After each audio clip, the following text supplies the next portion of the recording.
Welcome to అత్తగారి ఇంటి వంటలు. ఈరోజు మనం మేతి చెమ్మని ఎలా తయారు చేయాలో చూద్దాం. ఒక పెద్ద కట్ట పాలకూర శుభ్రం చేసుకొని కడిగి పెట్టేసుకోవాలి. పీసెస్లా కట్ చేసుకోండి, పెద్ద పెద్ద ముక్క కట్ చేసుకున్న తర్వాత మెంతి కూర, పాలకూర మెంతి కూర తీసుకున్నాను. మెంతి కూర 2 బంచులు, 2 పెద్ద కట్టలు శుభ్రం చేసుకోవాలి. ఒక గిన్నెలో కానీ కడాయిలో కానీ నీళ్ళు, ఒక 2 చెంబుల నీళ్లు పెట్టుకొని నీళ్లు మరిగించుకోవాలి. నీళ్ళు మరిగిన దాంట్లో మనం ఈ పాలకూర మెంతి కూర వేసి ఒక 5 to 10 minutes మంచిగా మరిగించుకోవాలి. ఉట్టి మెంతి కూరతో మనం మేతి చెమ్మని చేసామనుకోండి చేదు వస్తుంది. చిన్న మెంతి కూర తీసుకున్నా చేదు వస్తుంది. అందుకే పెద్ద మెంతి కూరనే తీసుకోవాలి. అందుకే మనం పాలకూర కూడా వేస్తాము. పాలకూర కంపల్సరీగా వేయాలండి. 2 పెద్ద కట్టలు మెంతి కూర, ఒక పెద్ద కట్ట పాలకూర, ఇవి 2 కలిపి వేసుకొని మరిగించుకోవాలి. ఒక 5 to 10 minutes ఇలా కలుపుతూ ఉండాలి. ఈ నీళ్ళు మరగాలి కొద్దిగా. పాలకూర మెంతికూర 2 వేసాం కదా, నీళ్ళు మంచిగా అది మరిగిపోవాలి. ఒక 5 to 10 minutes అని చెప్పా కదా, ఇలా మరగాలన్నమాట. ఈ మరిగిన దాన్ని నీళ్ళు మసిలిన తర్వాత పాలకూర ఉడికిపోతుంది. ఈ ఉడికిన దాన్ని మనము ఒక జల్లెడలో వేసుకోవాలి. చిల్లుల జల్లెడ ఉంటుంది కదా, ప్లాస్టిక్ కానీ స్టీల్ కానీ ఎందులో అయినా సరే, ఇలా నీళ్ళ నుంచి మొత్తము మనము వేడి నీళ్ళ నుంచి తీసేసి ఒక జాలీలో వేసేసుకోవాలి. వేసుకున్న దాన్ని పైన మనము ఒక చల్లటి వాటర్ అంటే మనం మామూలుగా నార్మల్గా నీళ్ళు తాగుతాం కదా, ఆ నీళ్ళు వేసేసేయాలి. వేడి వేడి దానిపైననే చల్లటి నీళ్ళు వేస్తే ఏంటి అంటే గ్రీన్ కలర్గా ఉంటుంది, కలర్ మారదన్నమాట. కొంతమంది ఇందులో నీళ్ళలోనే పచ్చిమిర్చి కూడా వేసి ఉడికించుకుంటారు, కానీ అలా కాదు. ఇలా జల్లెడలో మొత్తం వేసేసుకోవాలి. నీళ్ళన్నీ వెళ్ళిపోతాయి, చల్లారిపోతుంది. పైనుంచి నీళ్ళు పోసేస్తే వెంటనే చల్లగా అయిపోతుంది అన్నమాట. ఈ చల్లగైన మిశ్రమాన్ని మనము మిక్సీలో వేసేసుకోవాలి. మిక్సీలో వేసుకొని నేను పచ్చిమిర్చి చాలామంది కట్ చేసి వేస్తారండి. అవి పిల్లలు తింటారు, పెద్దవాళ్ళం తింటాం కదా, పంటి కిందికి వస్తే కారం అవుతుంది. అందుకని నేను ఇందులో పచ్చిమిర్చి గ్రైండ్ చేయడానికి ఇందులో వేసాను అనమాట. పాలకూర మెంతికూర ఉడికించింది వేసుకున్న తర్వాత ఇందులోనే నేను ఒక 6 పచ్చిమిర్చి వేసాను. వేసి ఇది మెత్తగా పేస్ట్ లాగా చేసుకోవాలి. ఈ పేస్ట్ లాగా చేసుకోవాలి. ఇలా ఇది పక్కన పెట్టేసుకొని మళ్ళీ కడాయిలో ఆయిల్ వేసుకోవాలి. ఆయిల్ వేసుకున్న దాంట్లో ఒక టీ స్పూన్ జీలకర్ర వేసుకోవాలి. జీలకర్ర కొద్దిగా వేగిన తర్వాత ఇందులో అల్లం వెల్లుల్లి పేస్ట్, కొద్దిమంది ఎల్లిపాయలు కూడా, మీరు అల్లం వద్దనుకుంటే ఎల్లిపాయ వద్దనుకుంటే ఎల్లిపాయలు సన్నగా కట్ చేసి కూడా వేసుకోవచ్చు. నేనేమో 2 కలిపి మిక్సీ చేసి గ్రైండ్ చేసి వేస్తున్నా పేస్ట్ లాగా.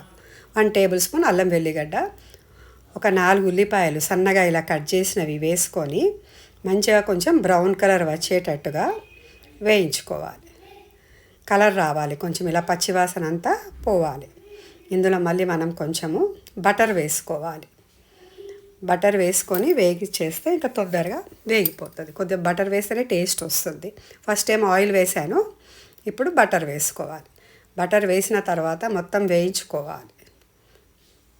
మంచి కర్రీ ఇప్పుడు ఇలా కలర్ వచ్చింది కదా, కలర్ వచ్చిన తర్వాత ఇప్పుడు కొంచెం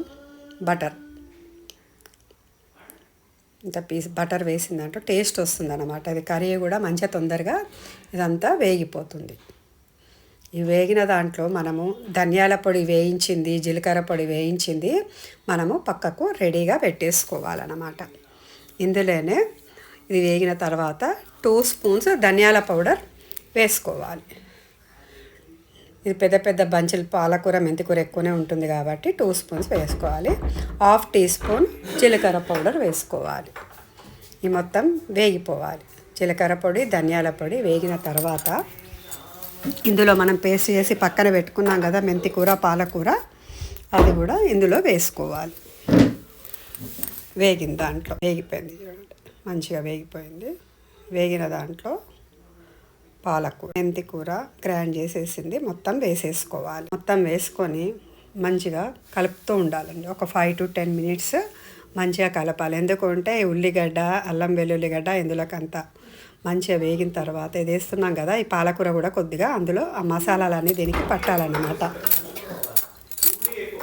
ఈ మసాలాలు పట్టడానికి మనము ఉడికిస్తాము. ఒక 5 to 10 minutes ఉడికించాలి.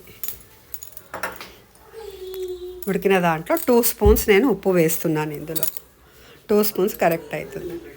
2 teaspoons. మీరు ఒకవేళ ఎక్కువ తక్కువ తింటా అంటే కొంచెం ఎక్కువ తక్కువ చూసుకొని వేసుకోండి. ఉప్పు తగినంత వేసుకోండి. ఇది మంచిగా ఉడకాలి. ఉడికిన దాంట్లో నేను పన్నీర్ అండి, 200 grams పన్నీర్ దొరుకుతుంది కదా, అది 1.5 పన్నీర్ తీసుకొని 300 grams పన్నీరు నేను గ్రేట్ చేసి పెట్టుకున్నాను. ఆ పన్నీర్ అంతా గ్రేట్ చేసిందంతా ఇందులో వేసేస్తున్నా. వేసి మంచిగా కలుపుకోవాలి. ఒక 2 minutes 2 minutes కలుపుకోవాలి. ఇలా కలిపిన తర్వాత మంచి అంతా కొద్దిగా గట్టి పడుతుంది. అది మనం పన్నీర్ వేస్తాం కదా, అది గట్టి పడుతుంది.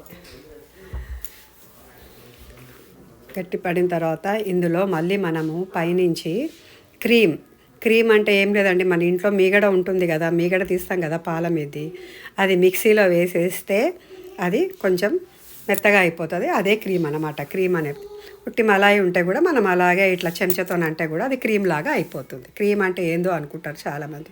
ఇది చాలా సింపుల్ అండి. క్రీమ్ అంటే ఒక టేబుల్ స్పూన్ అన్న 2 టేబుల్ స్పూన్లు అన్న క్రీమ్ వేసేసి కలుపుకోవాలి. పైనుంచి ఒక టేబుల్ స్పూను నెయ్యి వేస్తున్నాను. ఇవన్నీ వేస్తేనే మంచి టేస్ట్ వస్తుందండి. బటరు, నెయ్యి, నూనె ఇవన్నీ అనుకుంటాం కానీ ఇవన్నీ వేస్తేనే మంచిగా టేస్ట్ వస్తుంది. మళ్ళీ నేను ఉడికించుకోవాలి. అది నెయ్యి వేసిన తర్వాత కూడా మళ్ళీ పైనుంచి మనం కొంచెం వేసుకోవచ్చు, లేకపోతే లేదు. బటర్ ట్రై చేసి చూడండి. Thank you.